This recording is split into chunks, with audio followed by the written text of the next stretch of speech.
So very good afternoon. So we are going to see unit number 4, which is firing and protection circuit. The syllabus is as follows. First we will start with why you need for isolation, then pulse transformer and optocoupler, that is two types of isolation circuits. Then we will see what is different gate drive circuit for a CR, MOSFET and IGBT both are same. Then we will see for BJT. Then comes into the protection part, where you have over voltage, over current and gate protection. And gate protection is again similar to your isolation. Okay, so this gate protection is nothing but your isolation, so there is no difference. So we will see just what is over voltage and over current protection. And last topic we will see about snubber, what is meant by snubber, how you are going to design. Since it is only objective type, there is no design theory calculation and all. Just if you are able to know what and all different types of snubber, that is more than sufficient. So now what is isolation, what is necessity for isolation? So for a power semiconductor device, let it be any device, you have a person called gate or base. Some devices we call it as base and some devices we call it as gate. So you give either current or you give voltage across this particular device and try to turn on. So the pulse for this power device is generated by microcontrollers. So microcontroller can produce output in the range of 3 to 5 volts. So this 3 to 5 volts is the power level of your microcontrollers. Voltage rating either 3 to 5 volt. Now this is taken and given to the gate of the power devices, and the power devices are operated at very high voltage and very high current. If there is any reverse flow of this current, then the microcontroller part will get burned or it will get damaged. So to avoid this, you should have an isolation which is only one direction of flow of voltage and current. From microcontroller, flow can pass through your device and the reverse direction should not be there. That is for isolation. So reverse flow of power leads to total failure, so that you have to avoid. For that you go for isolation. Basically there are two type of isolation. One is by providing pulse transformer, another one is optocoupler. From the word itself, I think you are clear. Pulse transformer, this is not a normal transformer. In a transformer in which input is not AC, so input is pulsating one, pulsating, which is not DC, but you cannot even say it as AC. Okay, so we all know what will happen if you give a DC to your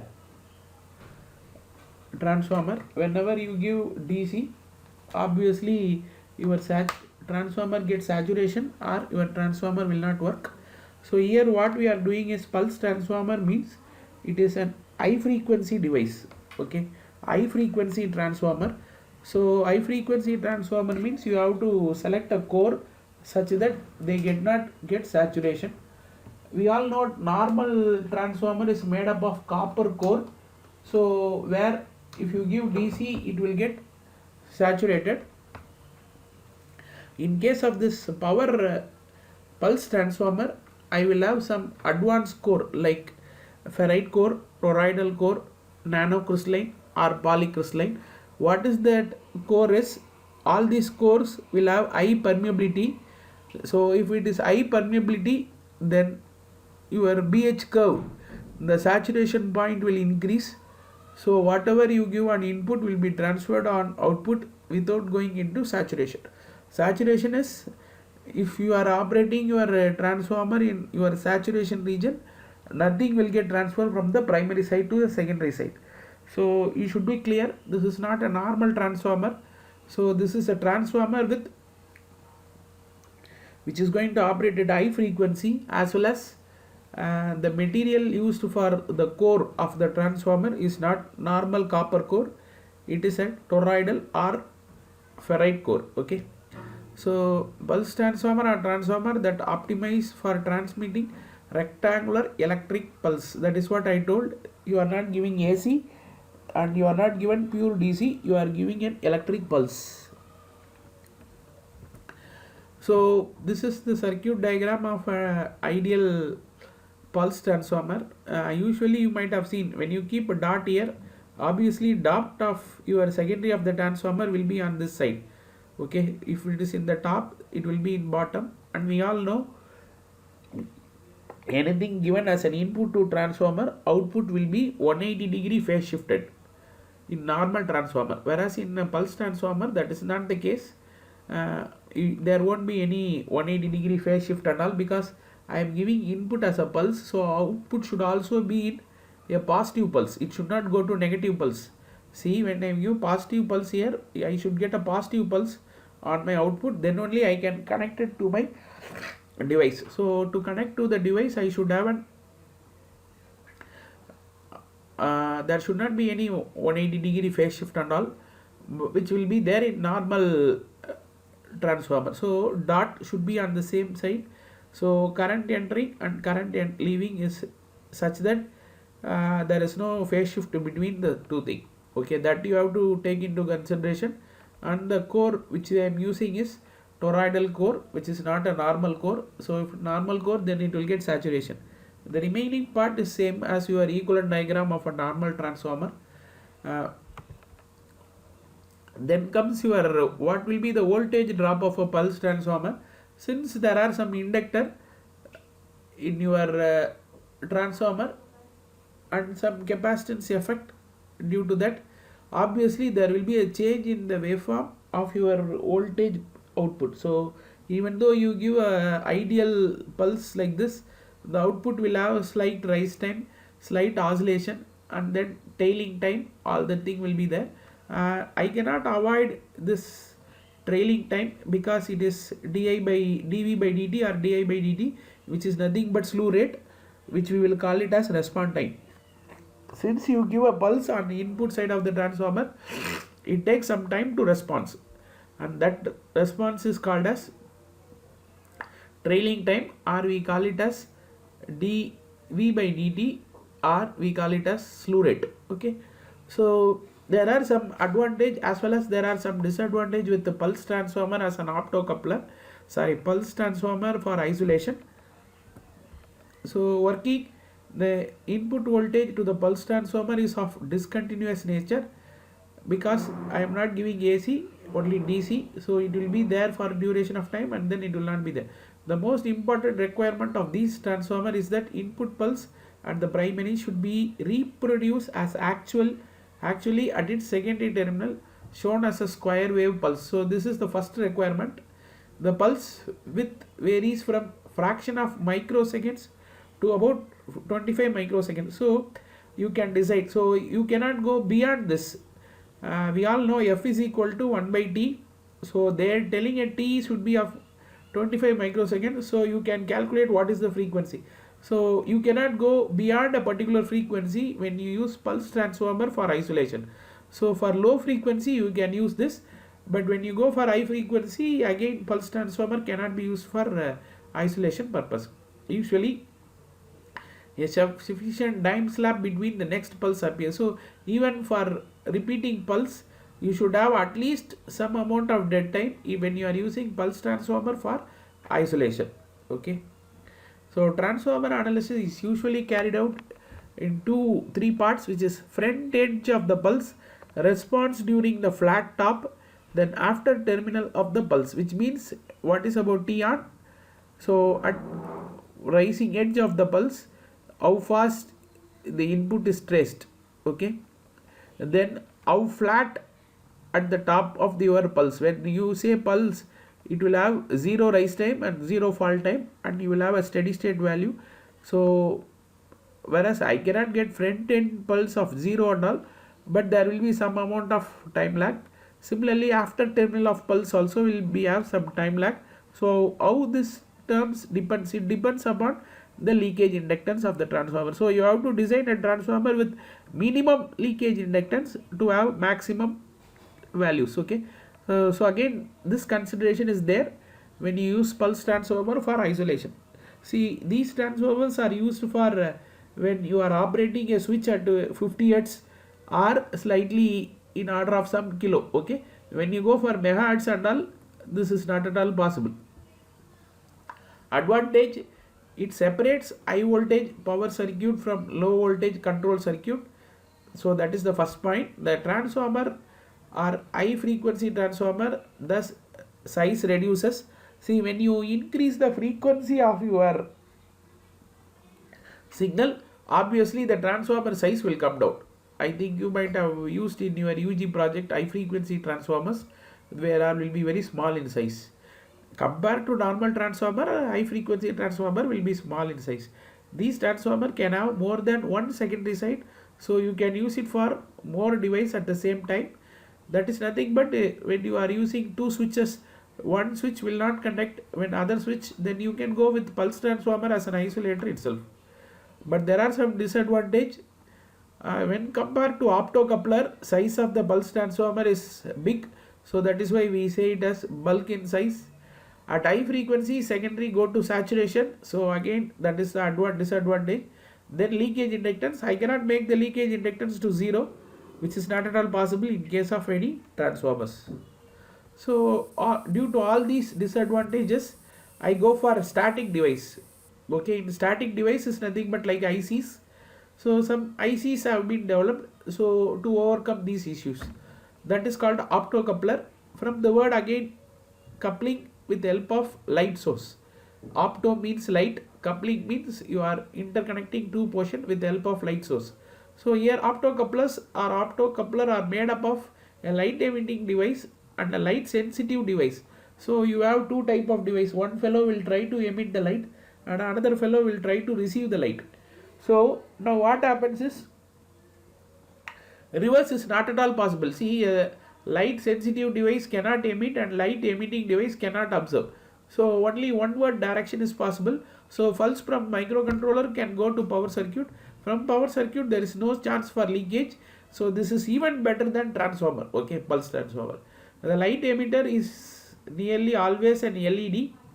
The light sensitive devices can be photodiode, phototransistor, or any other latest device like thyristor or triag, etc. So now let us see a very famous optocoupler which is called MCT2E. All these optocouplers you will use in your project, because our project you will use semiconductor devices. When you use semiconductor devices, then that semiconductor devices should have a gate. To that gate you need to supply pulse. That pulse you have to give from microcontroller. So microcontroller has to be protected from the power circuit, so you go for an optocoupler. So that a well-known optocoupler is MCT2E. So it is a optocoupler light source with the transistor. So you can see here pin diagram. This is an LED there and you have a phototransistor. Leave about this connection 6. Connection 6 we will not use. Okay, we call it as base, but we will not use. But we will use 1 and 2. You connect the pulse from the microcontroller to 1 and ground of the microcontroller to the pin 2. So your pulse will, whenever you have a pulse, this LED will glow. I repeat, microcontroller output will be connected to 1 and microcontroller ground will be connected to 2. So now what happens is, whenever you give an output from microcontroller, it will go to 5 volt. So at that time this LED will glow. This LED will give a sufficient current to the base, because this is a phototransistor. So phototransistor in base, whenever you give light, the transistor gets on. Once this transistor gets on, 5 and 4 there will be a closed path, so that will try to give your output, and the output of this will be connected to some amplifier circuit. Then it will be given to your gate of your semiconductor devices. So you can see here, number 1 is anode, number 2 is cathode. So 1 and 2 is anode and cathode of LED. 3 has no connection, but I cannot make an IC without a pin 3 because it will not be so good. So if it is a 6 pin, then 3 on left side and 3 on output side should be there on the right side. The pin number 4 is emitter, pin number 5 is collector, and pin number 6 is base. So pin number 3 and pin number 6 we will not connect. What is the features of this MCT2E is, you can even isolate test voltage around 5k RMS. So output side and input side you can isolate between 5000 VRMS. Interface with common logic families So logic family, see, we call it as T. I think you might know what is TTL and CMOS, CMOS technology and transistor logic. So wherever you go for TTL, we can use MCT2E.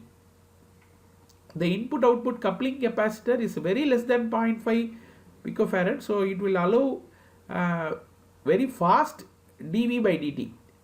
When the capacitance value is less, we all know inductor doesn't allow rate of change of current, whereas your capacitance doesn't allow rate of change of voltage. Since it is an optocoupler, a pulse from your microcontroller has to pass to optocoupler and go to gate, where my voltage will change at a very faster rate. So if I want to change the voltage, the capacitance should be very less. So here it is very less, 0.5 picofarad. So industry standard dual inline. Dual inline means it is a, how I have told no, three pin on left side and 3 pin on right side. That we call it as dual inline. The output, the optocoupler usually found in switch mode power supply circuits, read relays driving industrial control, digital logic inputs, and in mainly in electronic equipment. So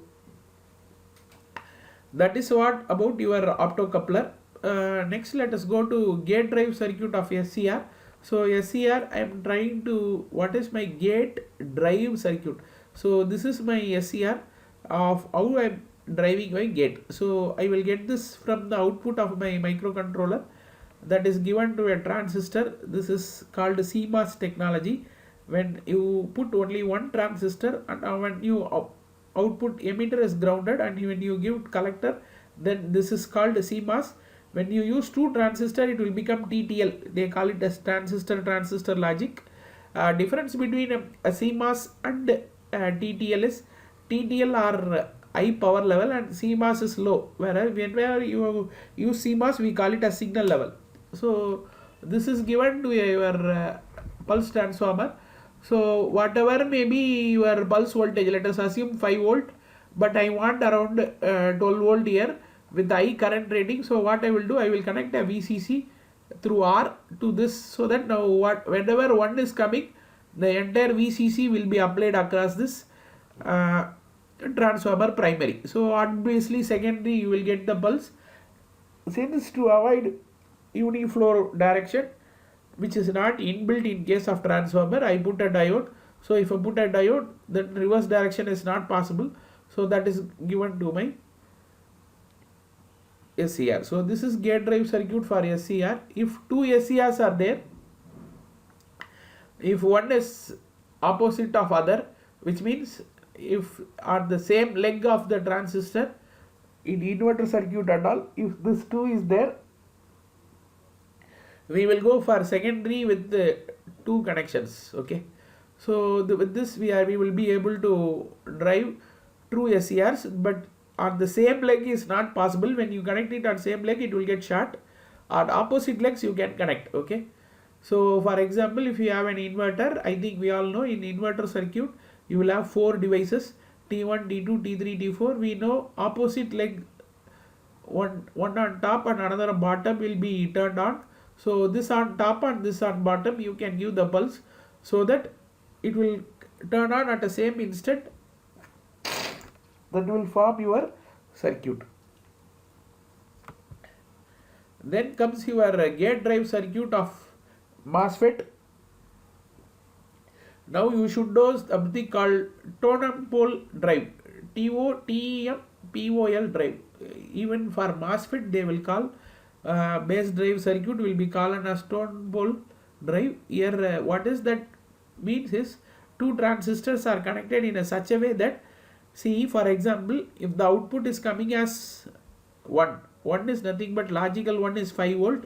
If 5 volt is coming, see what is happening is among these two transistor, see, you don't think it is anti-parallel connected and all. That is not the case here. See here, output is not connected to the input of the other fellow. So both the transistor base is taken, and you can see this is what type of transistor and this is what type of transistor. This is not pointing inwards. So not pointing inwards is, it is an NPN transistor. So this is an NPN transistor. This is a PNP transistor. This is pointing inwards, pointing inwards. So it is PNP, this is NPN. We all know for N not pointing inwards, which means the center region is P. Here the center region is N. If the center region is P and if you supply electron, then the device will get turned on. If the central portion, if you are giving 0, then obviously this device will turn on. So when you are giving a pulse, when the pulse is 0, this fellow will on. When pulse is 1, this fellow will on. If this fellow is on, you can see what is happening. I am bringing, see the gate connection I am bringing into 0, which means device will be off. So see here, what will happen if this device is on? This entire what you are giving as drive voltage will pass through this and it will try to turn on. Now you see here, this is from microcontroller. So microcontroller output will be 5 volt. But 5 volt is not sufficient to turn on MOSFET. I have already told MOSFET what is the minimum gate turn on voltage will be around 8 volts or 12 volt. So this I will connect it to 5 volt and this I will connect it to 12 volt. See what happens is, whenever a 5 volt pulse from microcontroller is coming, that 5 volt microcontroller pulse will come here and will try to, this is junction of this base is P. So from external I am giving electron. So electron is the minority in P and other two sides are already N. So what will happen? This device will get turned on. If this device is get turned on, please see what is happening. This voltage is coming across this particular device and try to pass through this resistance and enter the MOSFET. So obviously 12 volt will be there across the device and device get turned on. If the pulse becomes 0, what will happen? See, when the pulse becomes 0, see 0 will come here. So this device cannot turn on, and whereas this is what type of material you are having. You are having N-type material. For a N-type material, whenever it is 0, which is nothing but you are pulling out or holes is being created. So already from other two sides it is holes. So what will happen is this will short. So when this is shorting, you can see here I am making gate to 0. So obviously your MOSFET will be turned off. So this arrangement of two transistor is called tone and pole drive circuit. Tone and pole you don't confuse with Darlington pair. In Darlington pair, output of a transistor is connected as an input of the other transistor, where I will connect in this fashion. One collector will be taken and given to the other fellow, and this fellow collector will be taken as an input for second. That is called Darlington pair. Now here I have not connected any Darlington pair and all, because MOSFET is a voltage control device. Darlington pair usually it will be used for power amplifier or current amplification. Here I don't require any current, so I am using tone and pole configuration. In this, two different type of transistors are used. One is NPN, another one is PNP. The way in which they are connected is, when you get a positive pulse, then the top one will get turned on. Even though the pulse is 5 volt, you will get as 12 volt here, because this supply will pass through this device and get into your MOSFET. Whenever there is no pulse, I will bring it to 0. So this is gate drive circuit for MOSFET as well as IGBT. Then base drive circuit for power BJT. So when you have power BJT, the pulse is coming.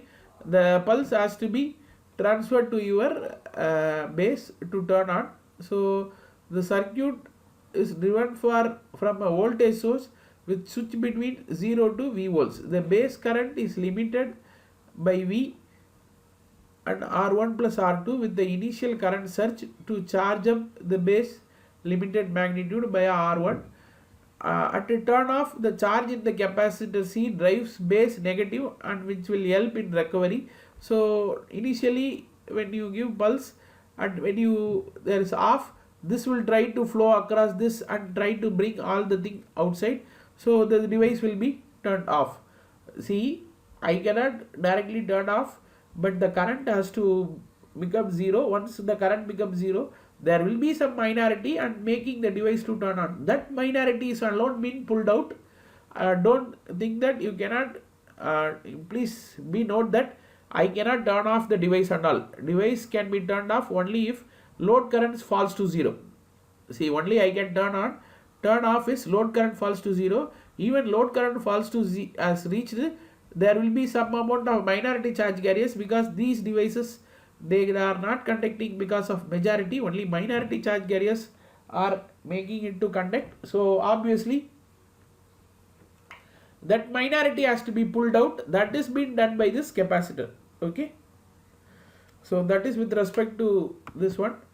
And this is a second one. This is like Baker's clamp method. So with the normal R1, C and R2, some more diodes are added. The diodes are D1, D2, D3. So diode D1 will conduct if the collector voltage falls below the base voltage, thus limiting the base current to the needed reduced collector base voltage. So it is for reduction of collector base voltage current. Diode D2 provides an offset voltage to allow for the voltage across the D1, and D3 provides a path for applying reverse base current. So one is for forward conduction, another one is for reverse. Reverse I told no, it is for off, this is for on. All this is just a protection that nothing pass to this side to protect your microcontroller, that's all. This is just an important point to be remembered when you use BJT. See, when there is a difference between MOSFET and a BJT. MOSFET is a voltage control. There are some reduced risk in voltage control, whereas when current control, you have to remember BJT is a current control that you have to remember. So the operation is controlled by base current. The power BJT is used as on-off switch in the power converter circuit. So you will operate in saturation and cutoff, which we have seen last class. Power BJT operate in saturation and cutoff when used as a switch. That is, when the device operates in saturation region, it is in on. When the device is operation in cutoff, it is in off. Sufficient base current is required. So in your setup, there should be some amplification circuit to increase your current level. So obviously I will go for Darlington pair. So here, whenever in BJT you go for Darlington pair. Darlington pair is two transistor connected back to back. The utmost carrier injected to base current determines the storage time of the BJT. So more you inject, then more it takes time. That is what I told. Without this capacitor, if you are connecting only via resistor and a diode, this reverse pulling out of the stored charge. Remember, it is stored charge, not your load current. You cannot do anything with your load current. Initial step, load current has to come to 0. Once the load current comes to 0, your device at that instant device will not go to 0, because it has some stored charge in it. All that has to be brought out. Storage time determines the turn on and turn off time of the transistor. There should be a mechanism to control the amount of saturation so as to control storage time. Then comes your second part of this fourth unit. So protection against over voltage. Okay, you should know what is over voltage and over current. What is when and all over voltage will occur. So this you should know. When you use, for example, I am on the rooftop, I have put in a solar panel. I am taking the output of the solar panel and then I will give it to an inverter circuit. In my inverter circuit, I will have 4 switch, and among that 4 switch, take any one switch. Tell me when that switch will receive over voltage. So over voltage is due to a lightning. If there is lightning stuck on your solar panel, then there is chance for over voltage. Then sudden open or close. If you are opening, what will happen?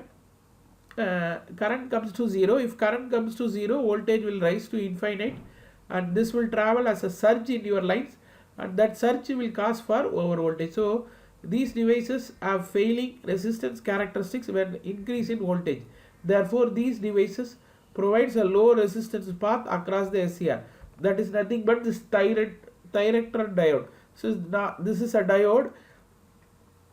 See, when you want to protect the device, let us say beyond 4 kV, if voltage is going, I should protect my device. Then I will put a fellow who will get turned on at 4 kV. Till that instant this will not get turned on. At that instant it will get turned on. So what will happen, that high voltage rather passing this side, it will try to pass this side and try to come out.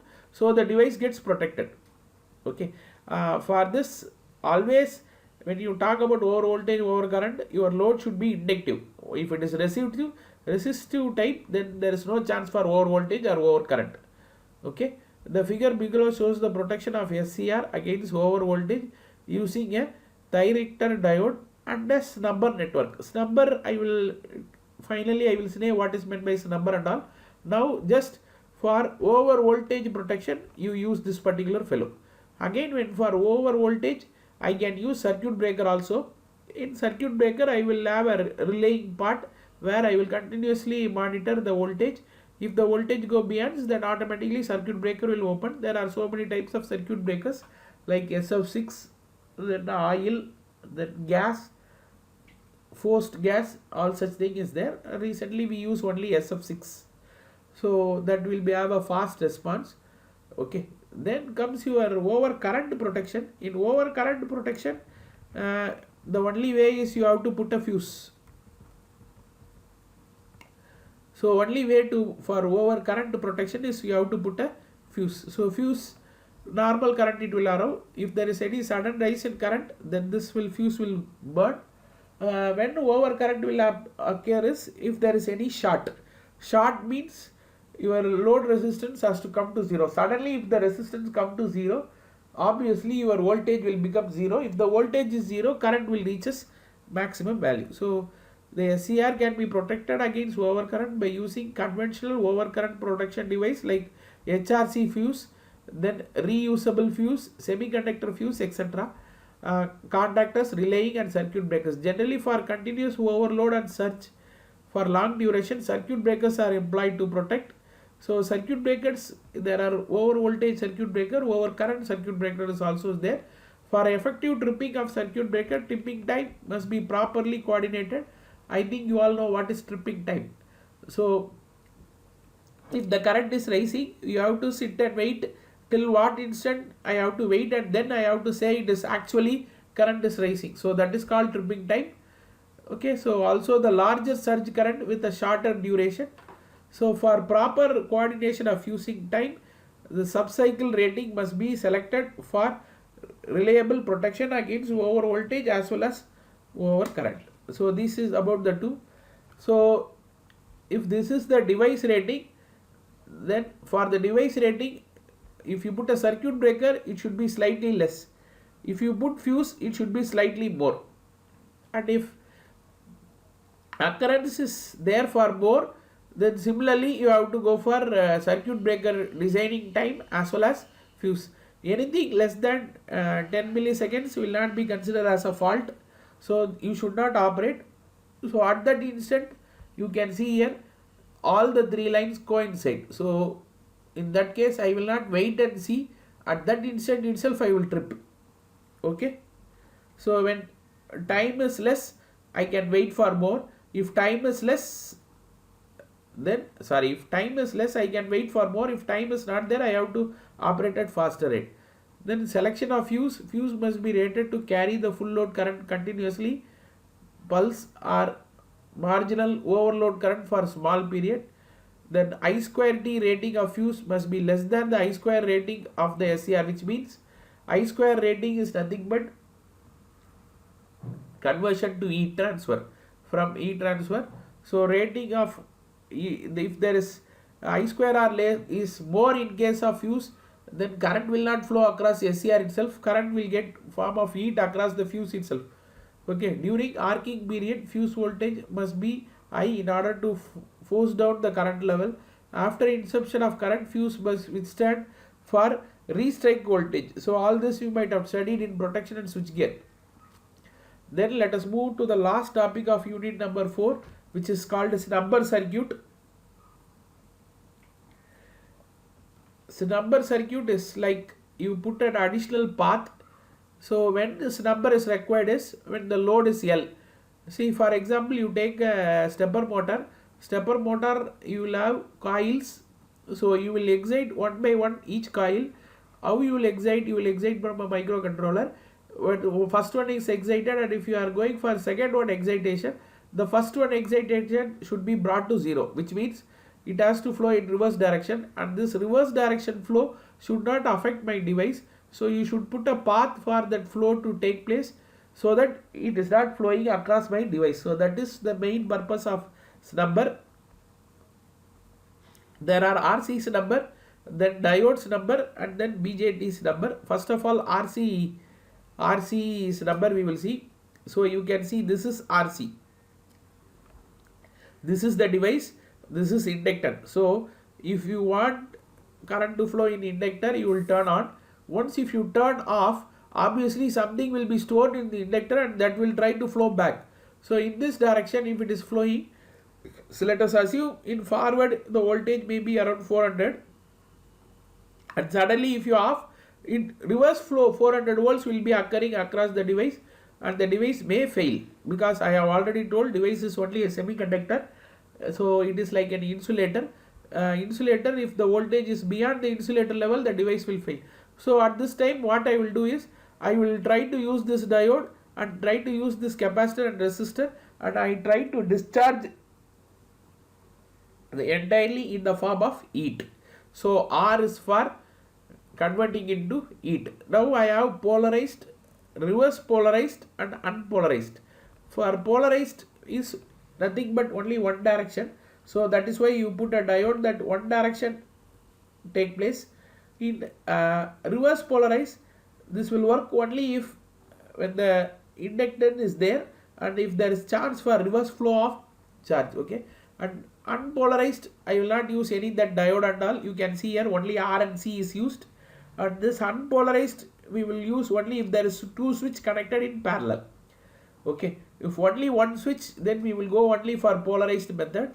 If you have two switch, then I will go for unpolarized. So this is with respect to RC. Then comes your diodes number. In case of diodes number, you can see here, this is my main device. I have an L supply L and my main device. If there is main device, and then if I want to bring all my stored energy across the device, I put a diode and RC. So this will form a freewheeling path, and this freewheeling path will make all that to flow in this loop itself, and your device is being protected. So that is for diode. So this is only for change in change in V, dV by dt. So that is, you can see V is equal to V minus L into dy by dt. So change in voltage nothing but this fellow discharging. So this fellow discharging is totally taken care by here, so that nothing will affect my device. Then BJT's number, this is just for BJT alone. This is for when BJT alone, for this device alone, this particular configuration will be used, where you can see the diode is brought parallel across the resistor. So when you are turning off, the polarity from this device should be drained fast, which is this minority charge carriers present here. So you are putting a diode and trying to bring that minority charge carriers outside. So this is what with respect to unit number 4. So it is a very small unit. Topic says less. So